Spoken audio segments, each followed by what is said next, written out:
All right, it's going up now. Just so you guys know, I tagged you guys, so you guys have the ability to share it or start a watch party if you want, just so you know.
Hmm.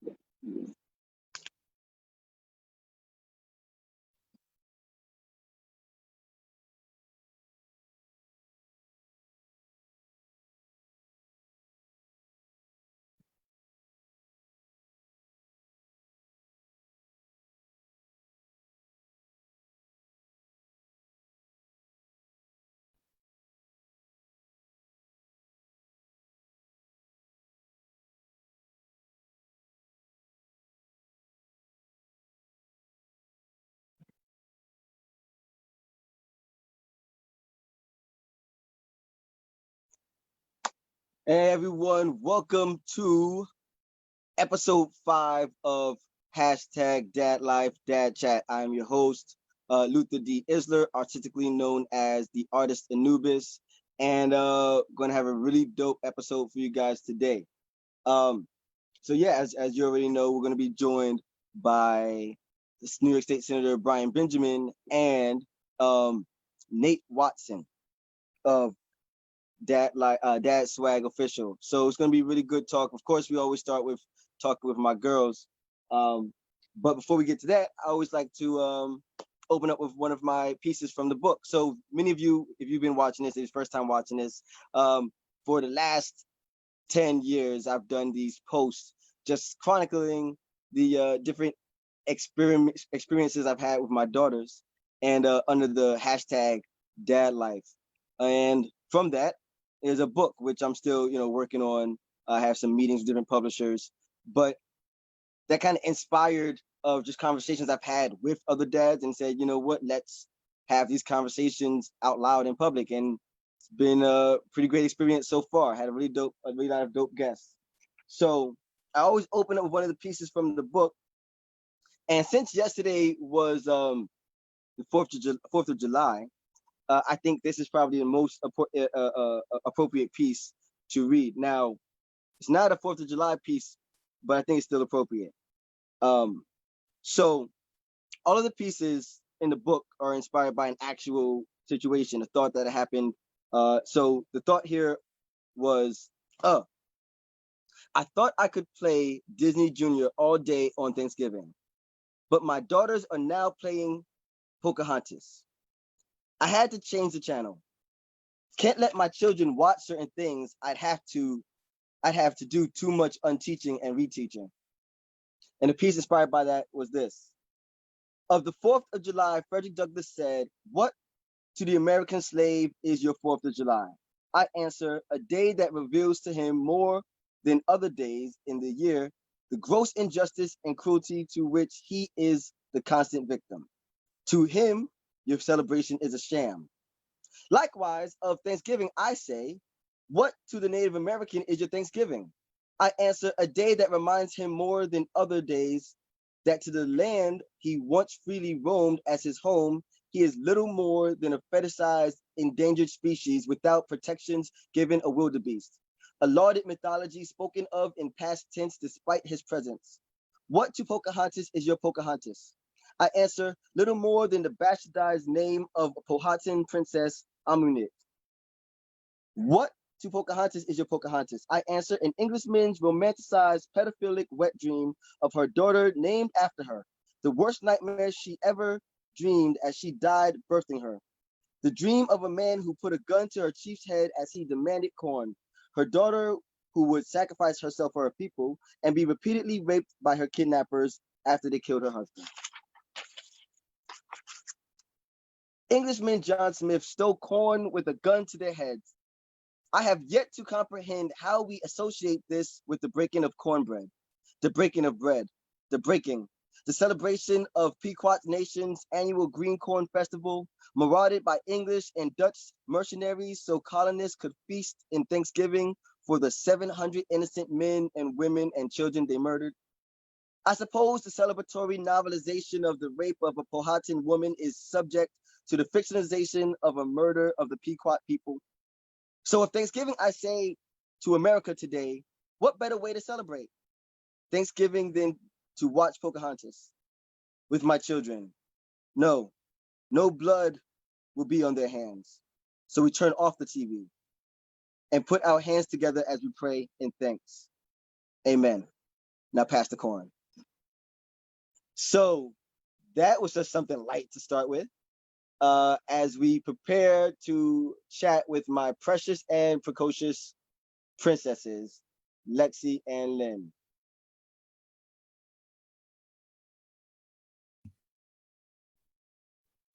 Hey. Hello. Hi. How you guys feeling today? Good. Great. Your guys' hair looks nice. Thank you. You gonna stop playing with it? That's what you're gonna do? You're gonna do your hair on TV?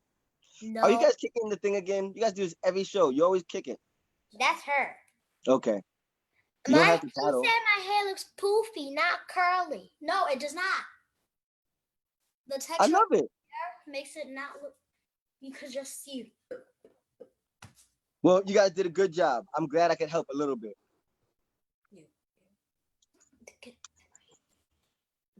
You guys got your whispering over there? No, all right, so like, you did. Yeah, I was like, did I not tell you how to do it? Exactly. All right, so I helped. Y'all did it, but I said, you put the water and then you put the conditioner and then you put the gel, which I don't have conditioner or gel, but I do have a hair smoothie, which it looks like it worked. I drenched my head. Yes. That's how you got the curls to hit like that? What'd you say? I said, is that how you got the curls to hit like that? Yeah. By drenching your head? Mm-hmm. Then add that cream stuff. First of all, her hair is naturally curly. Mine, I don't know. Your hair's a little more thick and coarse, but it's beautiful. I love it. So today you guys wanted to talk about cooking and cleaning the dishes, right? I thought you told us to do 4. Right, no, well, because we're gonna pick out of the 4. Huh? We're gonna pick out of the 4. So we picked those 2. When did we do that? He did that. Before we started the show? Exactly. Okay, well, cooking and cleaning, okay? So I guess we should talk about cooking first. We always start with her. Well, I think it kind of makes more sense to talk about cooking, before you talk about cleaning, because they kind of go together.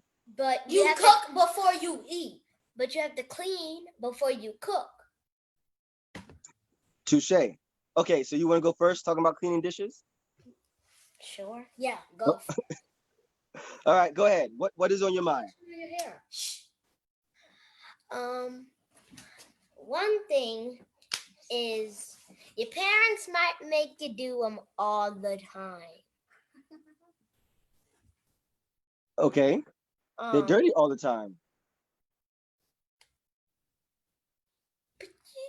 Okay. And if you clean them and you put them away, your parents are gonna look at them and put them right back in the sink for you to clean. Wait. But why do your parents put them back in the sink? I just said that for you to be clean. Right? No, because they're still dirty. Like, you don't want to eat off of dirty dishes. That's disgusting. It's absolutely disgusting. It's the worst. What is that? That's it. It's the worst. The thing won't let me start a watch party. I don't know why.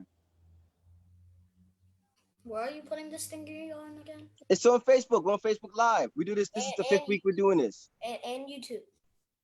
Well, okay. So yes, kind of. So after it finishes, I download it and then I put it on YouTube. So yes, now they're on YouTube now. So now episodes 1, 2, 3, and maybe 5. episode 4 are on YouTube. It is. We watched it. You watched it? Okay. Are other people watching it? Are you sharing it and telling your friends to watch you guys on YouTube?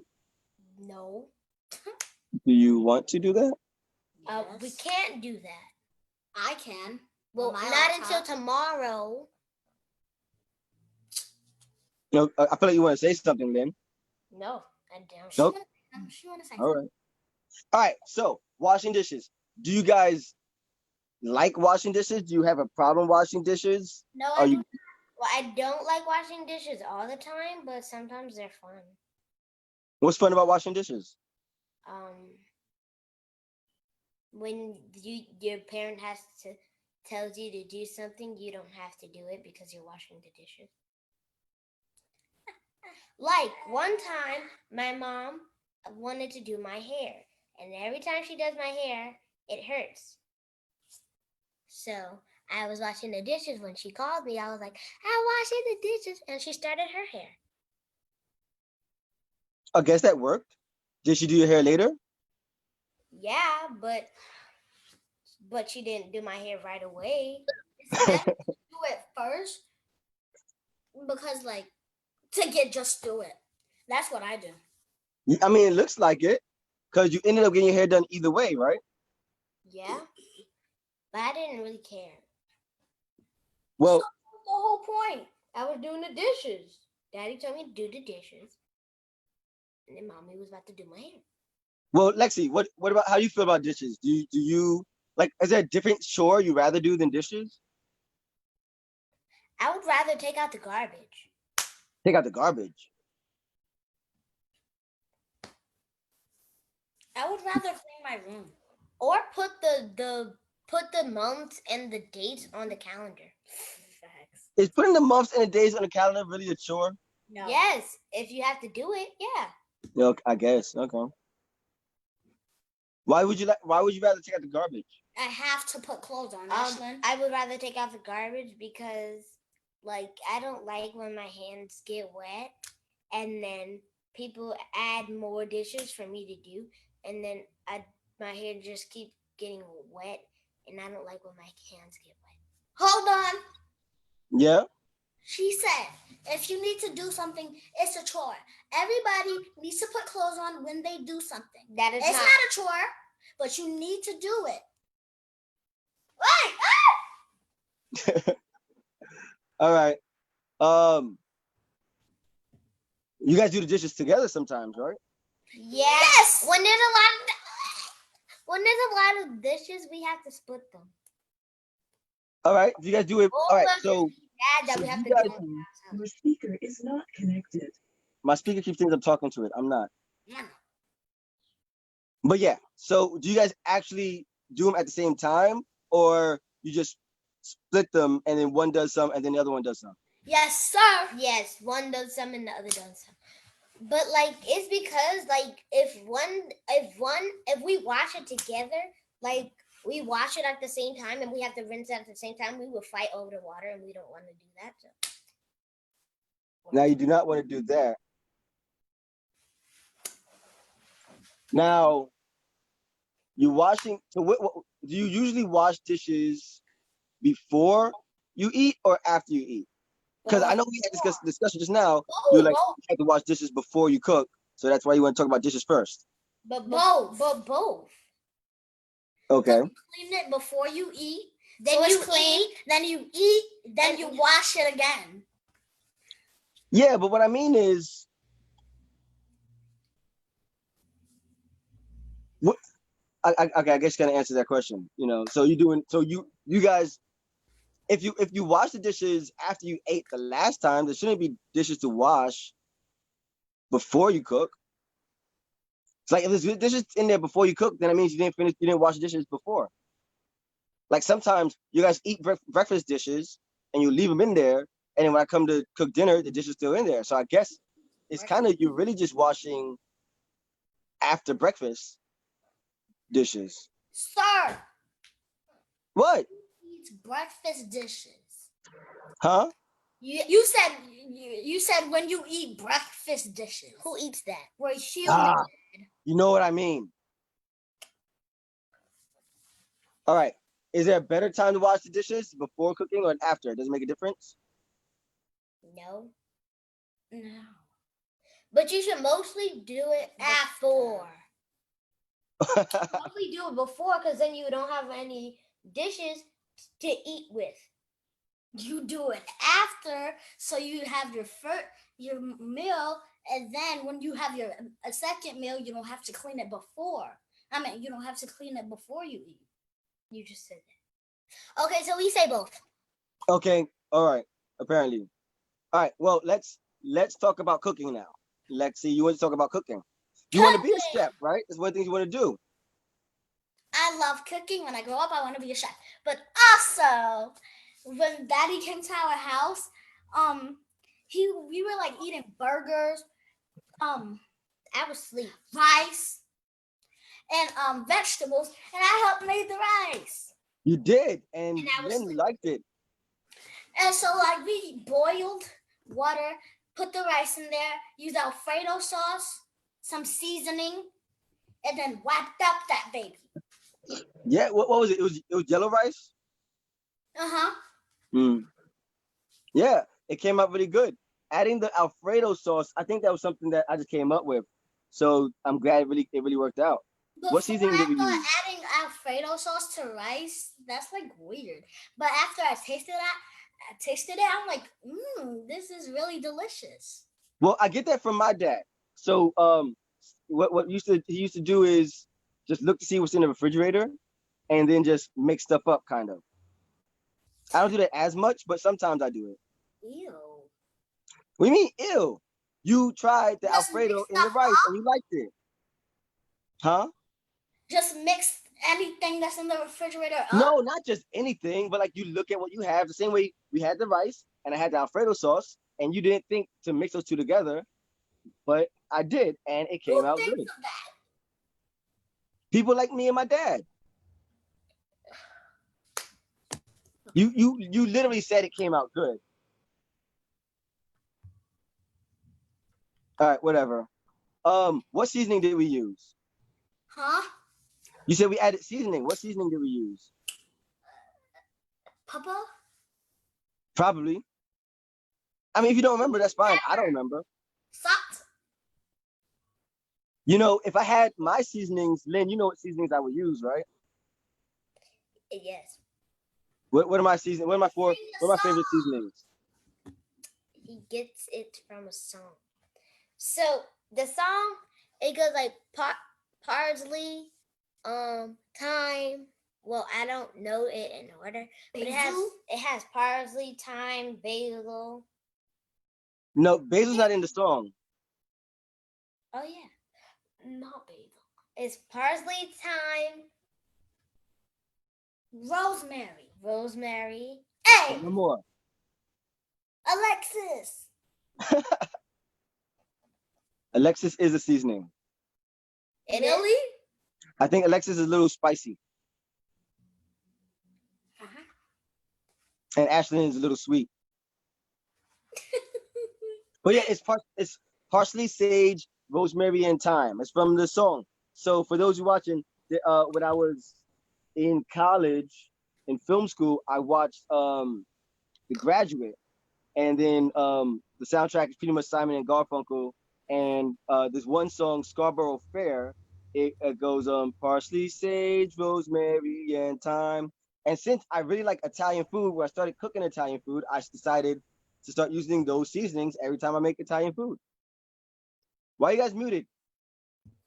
Ashton muted us. Why? She's putting her hand on my shoulder and I'm telling her to stop. All right, stop it. Respect each other's physical space. Social distance.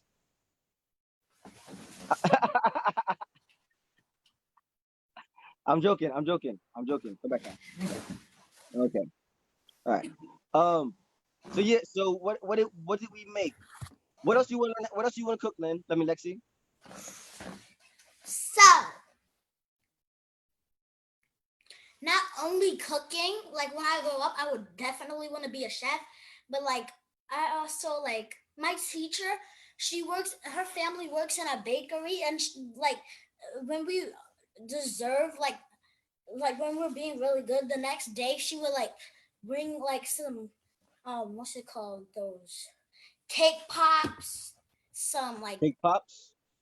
brownies, cookies, and it's from the bakery she her family works at. So I always wanted to bake some stuff. Like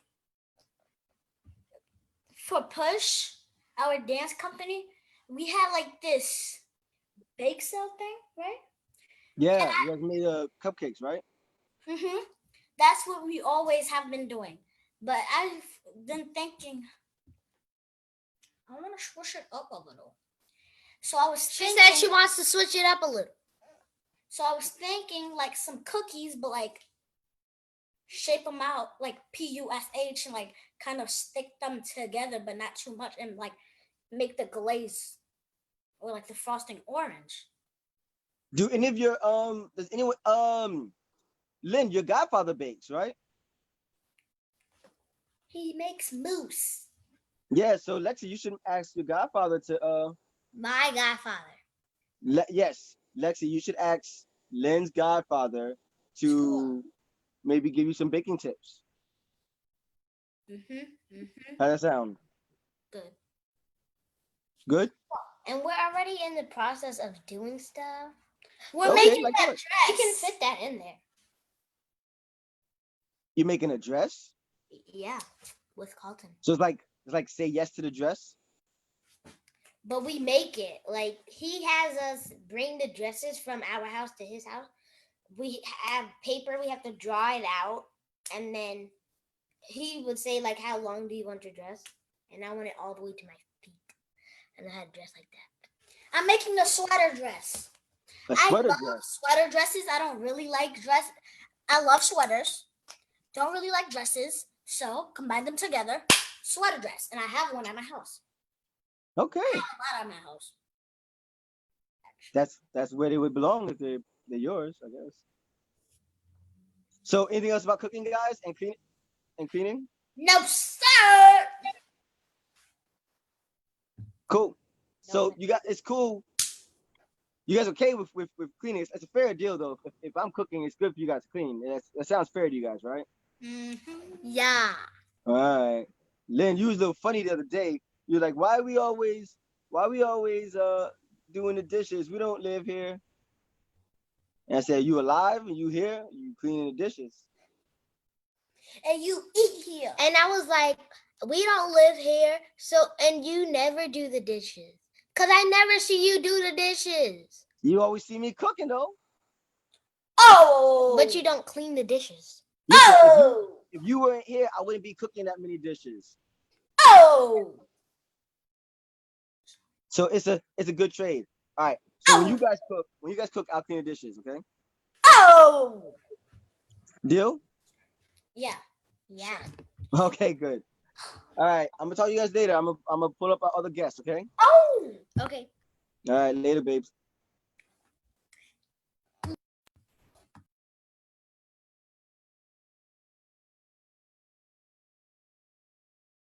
There we go. Yeah, so they're fun. They're hilarious. So I'm going to pull up our dads for our dad chat today.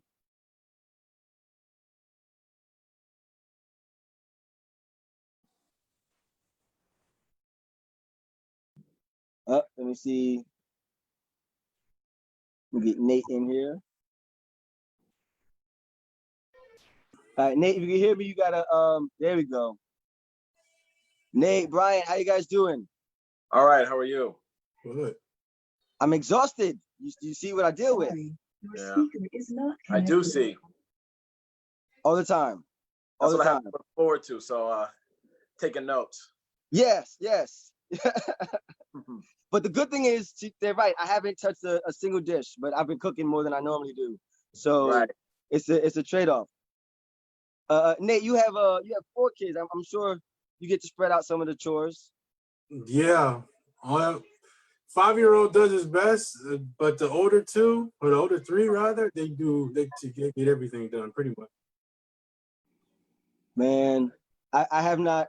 The good thing is I'm probably people. I've talked about this in previous shows, but the girls don't. I live separate from their mom, so they're with me for like a great part of the summer, and I've probably been eating healthier since they've been here because I've been more conscious of what I'm feeding and cooking for them. Before they were here, you would see the stacks of Domino boxes, but they were here, so now we're actually eating real food. We haven't done any fast food since they've been here because gotta make sure they put in good stuff in their bodies. Mm-hmm. You got your guys' kids picky eaters? Caroline right now eats anything that we put in her plate. I mean, she's a year and a half. She's starting to show variety and sort of kind of like pushing some things away, or we put a number of things on her plate. She'll take what she wants, like she wants to eat the eggs, but she doesn't want to eat, you know what I mean? So we're starting to see her starting to express herself. But by and large, she likes to eat, period. So it is a beautiful thing to watch her grow. Yeah, mine are completely opposite. Very picky. 11-year-old's getting better. He's coming back around where he'll, at least he'll try stuff. But my 8-year-old's pretty straightforward. 5-year-old's pretty straightforward. My daughter too, she's pretty straightforward. She's a little bit more than the other 2 or the other 3, but just depends. She's a lot of fruit. My 5-year-old's a lot of fruit. So that's a good thing. But like my boy, my 11-year-old boy, not really about fruit. Sometimes you can make him get a banana or something, but not really. He's more picky, but he's getting better. At least he tries stuff. No, that's at least he tries. That's good. My youngest, the 8-year-old, she's always eating everything, and I mean everything. When she was young, I just call her Monster. That is it. Like if it is out and edible, heck, if it wasn't going edible, down. it's gone. Just you got to watch it, But then the oldest, up until recently, she used to fruit, and that would be it. So we would OD on the fruit because that's all she was going to eat. So we made sure she had a lot of that. But no, she used to be picky. She's caught up now recently. So today I wanted to talk about how our kids affect the work that we do, which I feel like I really had to think about that after I even came up with the question. How do they affect the work that I do? Which my work is kind of various, but I suppose I talk more about my work in the arts. And I feel like, I don't know, I feel like I'm very conscious of them in terms of the artistry that I make, so that I know that whatever the imagery, whatever the partnerships, whatever it is that's being promoted, is stuff that I feel like I'm good with them repeating and meditating on. Whatever events I host, has to be something where I feel like they can be there. It's like, for me, it's like if it's not a good safe space for them, then I'm not doing something right. I shouldn't have to be 2 different people, in terms of the artistry that I do as a musician, or even as a cultural curator in terms of the artistry I promote. What about you guys? You want me to?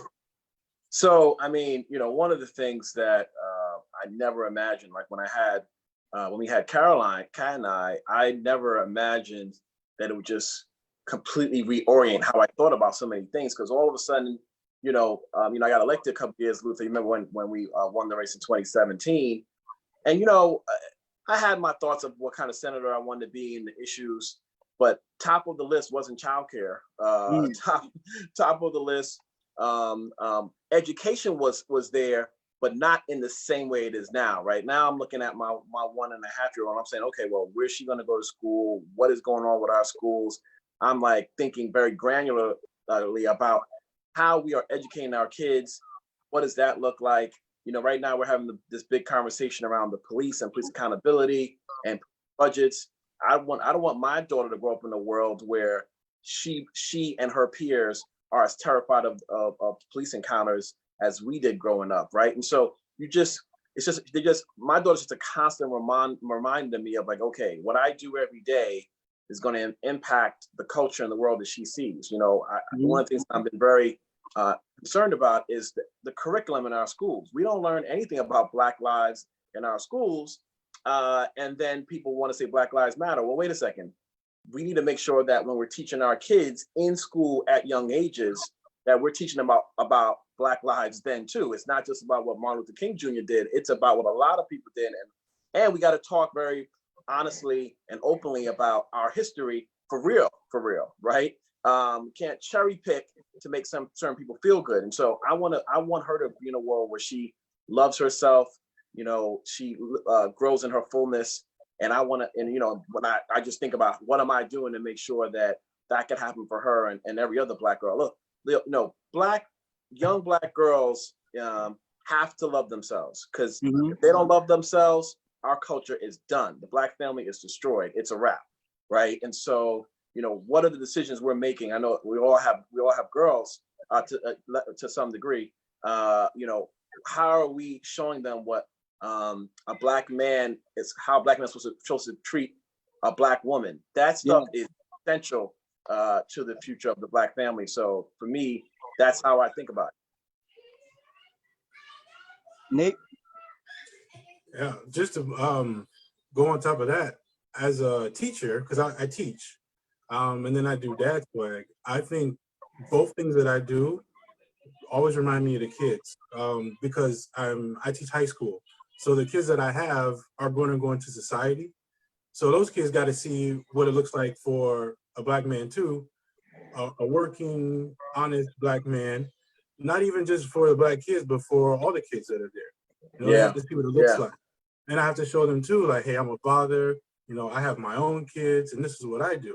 So to be honest, a lot of them follow me on social media and stuff just because they see it around. I mean, they see my car with my name all over it and stuff, so they follow me too.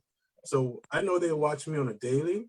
So it reminds me, hey, you know, just be yourself and, you know, keep doing what you're doing. I just think a lot of kids don't see the positives when they look at anything now, social media, whatever. You know, it just makes it really difficult these days to try to filter it out. Even with teaching my kids, we were talking about this earlier about, you know, like Black Lives Matter, trying to teach it to my oldest boy and just kind of letting them know what's going on, but without kind of tarnishing it for him. Trying to give it to him a little easy. Same with my daughter too. Trying to give it to him easy because it's some dark history that America has. Yeah. And it's hard to kind of go over it all without having them feel a certain way about their friends, because I don't want them to feel any different about the buddies that they make now. I don't think that's fair, but they need to know their history so it's not repeated. I think these kids that we're in front of, our kids, other people's kids, those are the ones that are going to make the biggest changes, you know, in our lifetime. So I think it's just real important all the way around. No, yeah, this time is definitely really hard. My youngest, you know, there was this one thing I write about in the book. This one day, you know, I'm a Black man in New York who's a poet and rapper. So obviously I'm doing social justice and talking about police brutality in a lot of my material. So, and I taught my girls Strange Fruit when they were like 3. So of course but I also talked, you know, let them have their own, you know, it's big picture, you know, there's just some stuff that happened. So my daughter, to annoy me, we were walking on like 42nd Street, and then she would wave to every cop and look at me to see how I was gonna respond. I'm like, I'm not gonna say anything. And she's like, I like cops. I'm like, okay. The cops are great. I'm like, okay, you're just trying me, because she knows her dad, right? But I'm like, look, be where you are. But what broke my heart was after the the girls, I don't know how or when, but they saw the George Floyd video, and Lynn told me like we were standing in a supermarket, and a guy walked in, and Lynn jumped to the other side of me, and it was a janitor, but he had this navy blue suit on and like a heavy belt, and she jumped because she thought it was a cop. So you juxtapose last year where she's joking on me because she's waving at cops, and now she's scared of cops, and so it's kind of like how do we deal with that with our kids? The I have conversations with them, and then sometimes I get, like you're saying, they get a little worried that like it's too dark. The good thing is I know that one of the things I'm conscious of, and that is good for them, is they get to be around. I work with Brian and other politicians, get to be around these images. I couldn't imagine being an 8-year-old sitting in a state senator's office calling him by his first name. And my daughter walks in and is like, Brian, but then same thing on the art side. So then they get to be around these Black men and women who are doing these positive things. So they get to see what these images look like, what their future could look like, what these tangible, and have actual tangible conversations with powerful people that look like them on both arts, politics, medicine. One of my daughter's doctors is a Black woman, and I said to her, I said, my baby wants to be a doctor. Can you just talk to her sometimes? Just talk.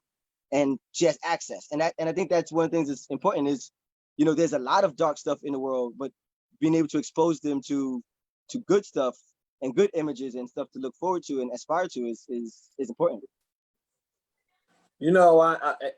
Caroline's too young to understand what's going on, but if she was a little older, or when she gets older, part of what I would imagine I'm going to say to her, because who knows where I am between now and then, but is that, like in every walk of life, there are good and bad of everything, right? There are good cops, bad cops, good teachers, bad teachers, good doctors, bad lawyers. The issue that I think is the problem with our police system is that we haven't all agreed on what the police should be doing, right? And so what happens is the police are being called in for every single thing, and we need to reevaluate, take a step back and say, what do we want police to do? What do we want police not to do? That needs to be a community decision. We need to talk about it thoroughly. Many of us don't think the cops should be coming in for mental health issues or for small minor issues. We should have different. So I think part of the problem is that we haven't taken control of taxpayer dollars. We as the people, we pay for police, right? And so we have to be like, look, this is what we want them to do. But I think that's part of the problem. And so, cops, even if they're good, some cases, just because of the system, bad, it's all bad, right? And so I think we got to look at that. But I think that's something that, I would probably want to kind of try to explain to her. God knows, she might be too young to understand it. I don't know. But, I'm kind of trying to like figure out how I'm going to have that conversation with her. Now, if she was a Black boy, I probably would have been thinking about it in a different kind of way, to be frank. But even with her, I want to make sure that she's conscious of that. But it's our jobs to be like, wait a second, whoa. We let's reevaluate this whole system from top to bottom and create a system that everyone can be proud of. And right now we do not have it, and people don't want to deal with it, but we have to. Yeah, I feel that. So Nate, talk to us a little bit about the idea of DadSwagg. Like, what is DadSwagg? It's pretty broad now. The whole idea came from hanging out. Me and my wife used to hang out, we're just driving around talking. Me just telling her how I felt like I was the coolest dad around, kind of thing. And it just kind of spiraled, right? So I would call myself DadSwagg, like the dad with swagger, just a joke. But then it kind of became something where I felt like I needed to speak out more, because I began to realize there were dads who look like me, not look like me necessarily, but there are other dads out there that don't have an outlet. Mm-hmm. There are other dads who just don't connect with other dads, or they don't take the time to, they don't think it's important. So I feel like I needed to speak up because I was one of those people, right? When I had my first kid, I was in my 20s, and I didn't see that many other dads around me at the time. Most of my friends had no kids. So I'm feeling like I'm doing this all by just trying to figure it out. I didn't have that. I had father figures around, but I won't say, not to speak ill of my dad, but me and him weren't very close in my early, there were time periods where we were off, So I felt like, man, I don't have that guidance, but maybe I need to just figure it out. Then realizing there are other people who don't have it either, that made it even more real to me. And then with the IG page, I had been doing it. I mean, you were talking earlier, Luther. It's got to be like 8 years or more that I had it around. More, yeah. I wasn't taking it real serious. I wasn't pushing it real serious. But I began to realize people were resonating with me, like, hey, you know, you're onto something. So I started, okay, well, how can I make this more real? I started the group page, which is getting a little bit better. I have a Facebook group page. And then I have an Instagram page where I share my thoughts, my ideas. I try to keep everything positive. I try not to post anything too negative. Even with everything going on right now, I just try to show the love stuff, you know, like groups of kids that are all different colors hanging out, things like that. I try not to go too far into the politics thing because I don't feel like that's my position all the time. I think people need to see other things rather than that so much, because we get pounded with it. Every time I open mine, I know it puts me down a bit. Yeah. I'm talking myself back up. So I try to change the narrative a little bit and to show, especially for a Black father, that we are around. And it's okay. This is a good thing. It's not a bad thing. It's not a damper. You know, it's not going to throw you off whatever you're doing. You still can be focused and do your thing. It's not a bad thing. And I think for a lot of us growing up, especially if you didn't have a dad around as much as you thought you would or should have, I think you kind of put it to the side. You don't really think about the fact that, hey, I'm guiding somebody right now. Somebody that's going to be in society one day. So it just kind of changed for me. I think being a teacher also helped me too a little bit. I've been teaching for 5 years. So even though I teach collision, I'm definitely, if anybody can tell you, especially the kids, I'm more hands-on with them, just more than just car stuff, way more than just car stuff. You know, they tell me all kinds of stuff and I try to lead them and guide them too. Hopefully we can start doing something with that too. More of a mentorship is what I'm thinking, but we'll just see what happens, you know? Yeah. I remember when you just struck a nerve, Nate, because I remember when Kat was having Caroline and we were sitting in well, she was laying down, I was sitting at Leonard's Hill Hospital, and I just heard like they were doing all this stuff, and like I felt like it was fire in there. It was because she was having a C-section and whatnot, and then they brought Caroline, just put it in my hands, and I was like, what am I supposed to do with this? You know what I mean? And it just really hit me. Oh wait, we got to figure this out. And then they just took us to the room, and then we had to start. You know, everything that goes in her body, we decide. Make sure she's clean. We decide, like, you know, like the kind. I mean, me and Kat had a little bit of issue because she started using these earthy Pampers that were good for the environment, but they were terrible for keeping her clean. I was like, wait a second, I'm all for the environment, you know, and I'm I'm all for it. I love that, but this has got to work too. We can't be changing. We can't be like dealing with her clothes because this didn't work. But you know, we just been figuring it out, and it's just it's a different experience because when you're like solely responsible for someone's life and they are completely at the mercy of whatever you decide. It's just it just makes you feel, I don't know. I hope it made me more mature. I mean, but it's just an amazing thing, man. I hear what you're saying, because my birth father was not in my life. We kind of sort of very little at the beginning, but my stepfather has been a rock for me since I was 4. And, you know, he taught me about being a father and being consistent, just being there. And I'm not even his son, which is like the emotions I have for this man is on a whole nother level because of that. But, just being a father and like being present and being there, it's an amazing thing, because literally my daughter's life is in my hand and my wife's. I mean, it's just, it's an amazing thing to do. It's an amazing thing to do. Yeah, I don't. For me, I mean, I think and I don't know where it comes from. I talked with my dad about this. He has a theory, but the coolest thing for me as a dad is I really integrate my kids in everything that I do. Yeah, and part of that was necessity. You know, their mother worked, and I worked, but my first job I worked nights so that I would be with them in the day, and then she worked day and then she would be with them at night, which, you know, was great financially. It was hell on my sleeping pattern. yeah. But the good thing is for me, I guess because I did that, they became normalized to certain environments, so I can take them. Like, you can't you can't take every kid into the government office and it just be cool, you know. But I mean, and my kids are still kids, but because like when I used to do shows and stuff, they would come. They just kind of they had this idea they belong in this world, and that's something that I don't take for granted as raising Black and brown kids, because we don't get that privilege where everywhere we walk, we get to feel like, oh, daddy owns that, you know. Look, if anywhere I've been, my office is their office, you know. They'll learn how to be in that space and act accordingly. So even when they're at the office, they'll be doing staplings and printing, and they're working, you know, and they have a pride in that, and they feel a sense of belonging, and not like, oh, now after a while, you know, I better put some YouTube on for them, or they're gonna get on my damn nerves. Right. But yeah, no, I think it's great. I've loved seeing, you know, there's a lot more of us than we're told, and that's the truth.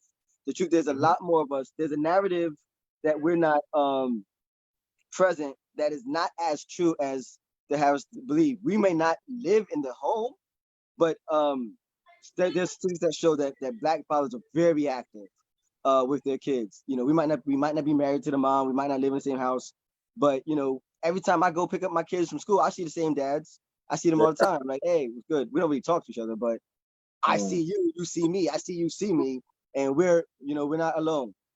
Speaking about not being alone, this is the part where my precious, precocious princesses get to ask us some questions. Now, my disclaimer is I have not heard or read these questions. So we'll roll with it, Luther. I got you. Thanks for the disclaimer. We got it. No, but they've been pretty good. So I've let them keep doing that. I let them keep doing it themselves because they've been pretty good. Hey, ladies. Hi. You guys okay? Yeah. Yes. Okay. You have any thoughts on anything we've been talking about? No. Okay, cool. All right, you ready? Yeah. Yes, sir. That's a cute fan. When first question. Wait, how do you? Oh. Y'all need more time? No. Huh? No. Okay, so this one is for Mr. Nate. It says, what do you teach your kids or kid? My That is a actual broad kids or question. my students? Huh? My actual kids or my students? Because I call them my kids too. Your actual kids. My actual kids. What do I teach them? Oh man, what don't I teach them? Yeah, that's a broad question, girls. Huh? You guys want to narrow that down a little bit? Lynn made it up. No, Don't write your sister out. I had no questions. I made this. Okay. I was empty with questions. Then I can make the third question. Listen, guys, do not do a show with your kids. Don't do it. Okay, cool. Nate, that is the question. Shame on me for thinking that something's wrong with it. You have to ask the question. I'm not. Perfect question, girls. Perfect What question. do you not teach your kids? That is another broad. What? Nothing. Beautiful, girls. Beautiful. I have nothing. Nothing. You hear me? The first question was fine. What was the first question? Wait, what was the first question? The question we asked first, what do you teach your kids or kid? Okay, so Nate, what do you teach your kids? Sorry, your speaker is not connected. But you said it was bad. I teach them a lot of stuff. I teach them like stuff like cleaning, cooking sometimes. I taught my oldest how to paint a car. Actually, I told him how to paint some parts in my shop, in the collision shop where I teach. That was fun. I teach them a lot of things. Just depends on what's happening that day. I might just decide to bring them with me and teach them something. They've worked on cars with me, especially my oldest. He's worked on a lot of stuff with me, taking stuff apart, putting it back together. It's been hands-on. And pretty much anything I see when I'm out, if I feel like he should know it, or my daughter, if she should know it, I'll show him. I'll say, hey, come here. Let me show you something new. I think it's fun. Okay, thank you. Next question is to Mr. Brian. It's How do you spend time with your kid while you work as a senator? That's a real question. Uh, well, you know, it's funny you mentioned that now, because right in this moment, Caroline and Kat are in Virginia. My father-in-law passed, and she's down there with the family.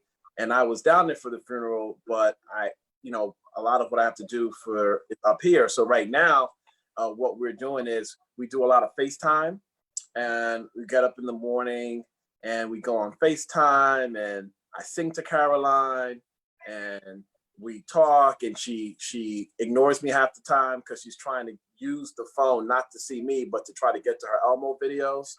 So I find myself dealing with the emotions around my daughter is looking at me, but she's not, because she's trying to move to another thing.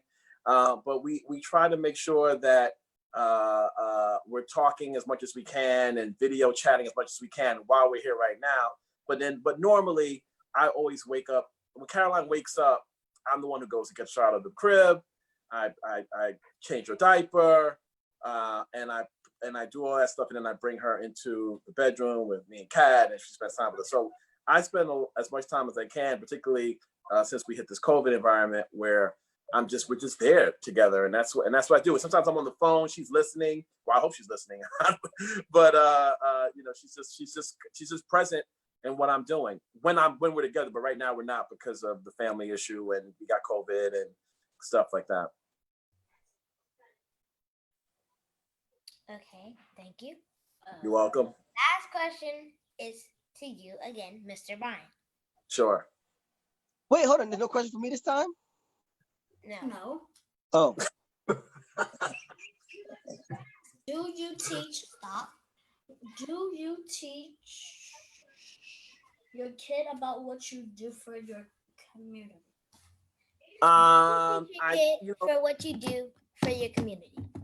Look, she's 1.5 years, so it's a little hard to do more than, but like to really hit her in her consciousness. But I have her around. She, you know, sometimes, before COVID, definitely she would go around and come to me to different events and things like that when her mom lets her, and we spend time. But I plan on, for sure, as she gets older, when she gets closer to your age, she'll start learning. She'll understand more. But try to have her as involved as I can, given her age.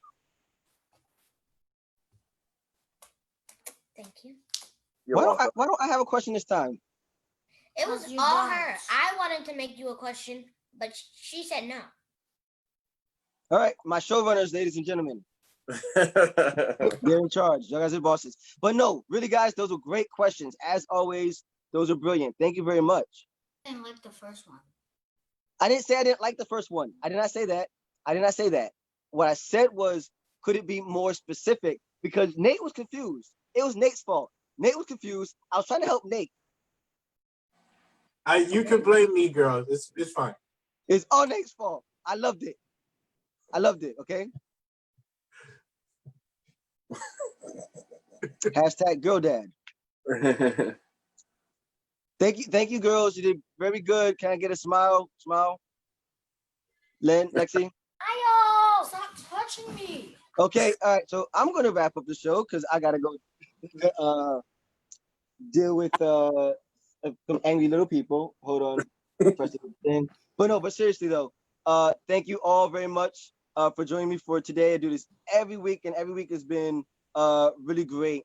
And thank you. Appreciate you guys, and yeah, have fun with your kids. Nate, you have 4. I don't know how you do it. Brian, you have an idea of what to expect. It's fun. Don't worry. Yeah, I don't know about 4. I mean, yeah, I think we might be more on that 2.5 maybe. That is the stats, right? I will tell you this. I always, you know, people, whatever works for people, but I always recommend having at least 2, because the best thing, and their mother agrees, the best thing is the ability to let them just be with each other. Yeah. That is the best thing. If there's only one, then you got to give them attention all the time. when I turn the show off, I'm gonna close my door and I'm gonna take a nap, and they'll be fine by each other. If they don't kill each other, then that's fine. You know, but other than that, if it's one of them, I gotta make sure someone's giving you attention all the time. So yeah, I would recommend the second one. So Kat and I, we agreed before we had Caroline. We were like, look, yeah, let's have 2 kids. It was great. Okay, 2 kids. Okay, we could do 2 kids. 2 kids, great. Now we have Caroline. Now all of a sudden she started talking about 3. I'm like, wait a second. How did I thought we had an agreement? You're changing the deal in the middle of the thing. So that's why I was laughing about 2.5. I was like, well, maybe you have to split the difference. But now I'm joking. We'll figure it out. She's going up in most cases that I've known of. The number goes down after the first kid. They're like, you know, I know we said 4, but can we do 2? You know, their mother, when we were together, we had said 4, and then she was like, if the next one is a boy, then we call it quits. Okay, right. I'm like, okay, you could, she was so upset when it was a girl because she knew I wanted more kids now, so she was like, you know, but I still want my boy, so we'll see. And I want a brother. I got you. Yeah, there's a lot of steps to that, so we'll see. The people have spoken. They have spoken. But yes, thank you guys very much. Thank you everyone for watching. Thank you girls. Thank you Brian. Thank you Nate. And see everyone on Facebook next week at 4 o'clock. Everyone, the shows will be up tomorrow or tonight on YouTube, on the new YouTube page I just set up. Hashtag Dad Life. Thank you very much. All right. Managers. All right. But yes. All right, everyone. Peace. All right, peace.